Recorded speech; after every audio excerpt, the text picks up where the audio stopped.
그러므로 우리가 두려워해야 합니다. 무엇이 두렵습니까?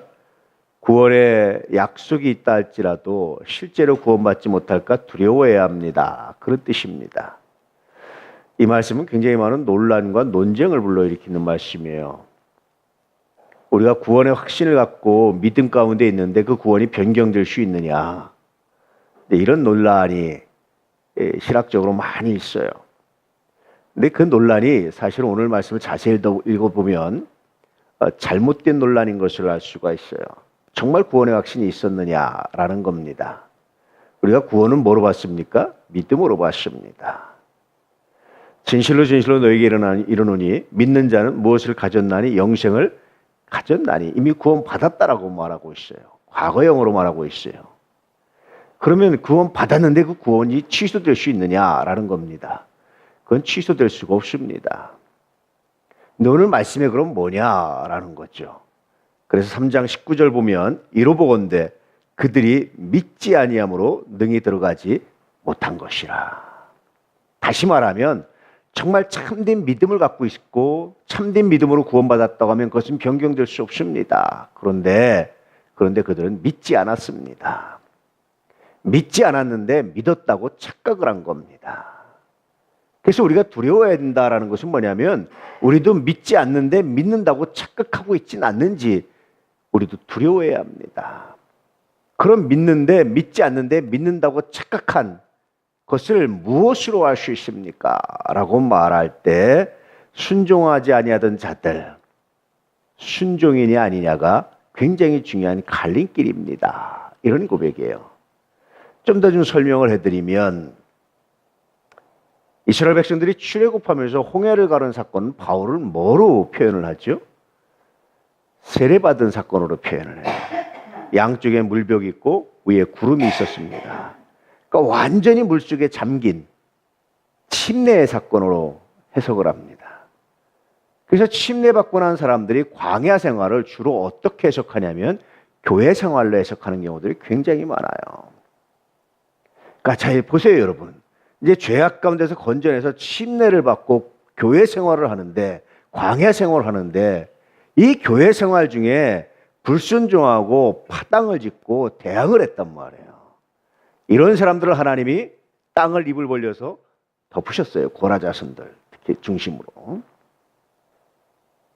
그래서 다시 이 얘기를 하면서 뭐냐면 3장 19절에 그들이 믿지 아니함으로 들어간 것이다.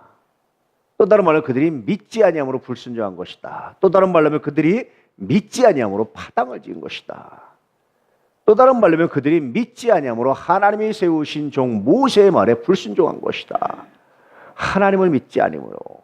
그러므로 늘 말씀드렸지만 순종은 사람에 대한 게 아닙니다. 내가 하나님을 믿음으로. 사람을 생각하면 사람의 생각과 말은 여러 가지로 오류가 보이지요. 실제로 좀 잘못될 수도 있어요.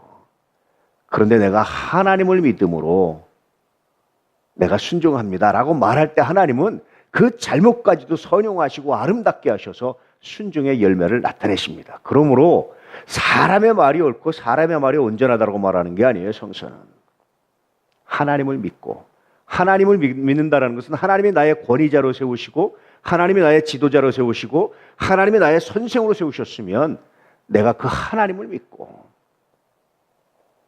전능하신 하나님이 그러면 혹시 좀 부족함이 있다 할지라도 채우시고 역사하셔서 아름다운 일을 이루실 줄 내가 믿습니다. 그런 뜻이에요. 그러니까 자녀들아 부모에게 순종하라는 말씀도 부모의 말이 다 옳아서가 아니에요. 어떻게 다 옳을 수 있겠어요? 부모가 전능합니까? 부모가 전지합니까? 부모가 다 합니까? 모릅니다. 그럼에도 불구하고 순종하라고 하는 것은 하나님을 믿고 하나님이 나의 부모로 주셨다면 내가 하나님을 믿고 좀 이치에 맞지 않지만 내가 하나님을 믿고 내가 순종합니다 라고 하면 하나님이 어떻게 합니까? 놀라운 역사를 이루고 아름다운 역사를 이루는 거예요. 이게 놀랍습니다. 이게 귀하고 아름답습니다.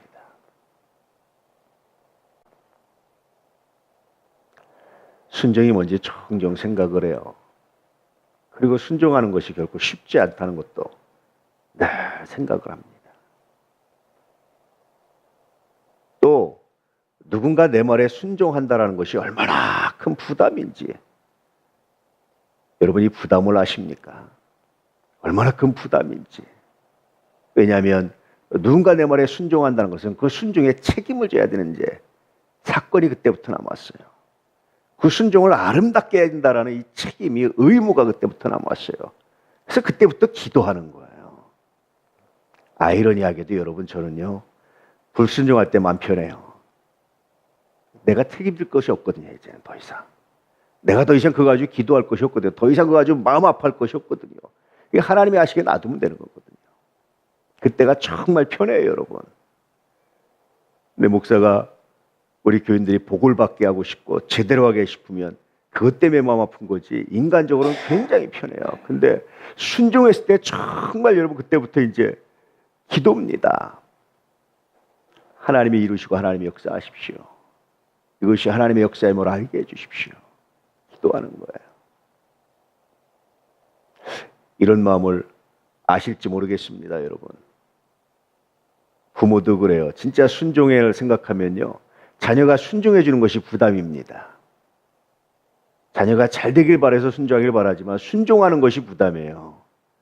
왜냐하면 순종의 대가, 순종의 책임, 그 가치, 이걸 알게 하려는 것이 얼마나 힘든 건지, 얼마나 귀한 건지, 자녀들을 얼마나 귀하게 성장시키는 건지, 그래서 이 순종의 대가가 하나님께로부터 어떤 복이 있는지 알게 하는 것. 그래서 끊임없이 기도해야 됩니다. 열매가 나타날 때까지. 오늘 다시 이 말씀을 하고 있어요. 믿음은 뭐 한다? 순종하는 것이다. 순종하지 않는 것은 믿지 않는 것이다. 믿지 않았기 때문에 세례를 받고 교회 생활을 하면서도 믿는다고 착각을 하고 있다가 파당을 짓고 반항해서 다 멸망했다. 우리도 믿는다고 착각하고 있지 않은지 점검해봐라. 무엇으로? 순종으로. 이 말씀을 하고 있는 거예요. 오늘 이 말씀을 묵상하면서 우리 자신을 점검해보고 내가 정말 믿음 안에 있는지를 체크하시고, 그 온전한 믿음의 구원은 변경되지 않지만 믿음이 온전하지 않다면 그것은 언제든지 불순종으로 나타날 수 있고 그 구원이 심각한 위협을 받을 수 있다는 사실을 기억하시고 오늘도 우리의 믿음을 점검할 수 있는 귀한 날 되시기를 주의 이름으로 축복합니다. 할렐루야.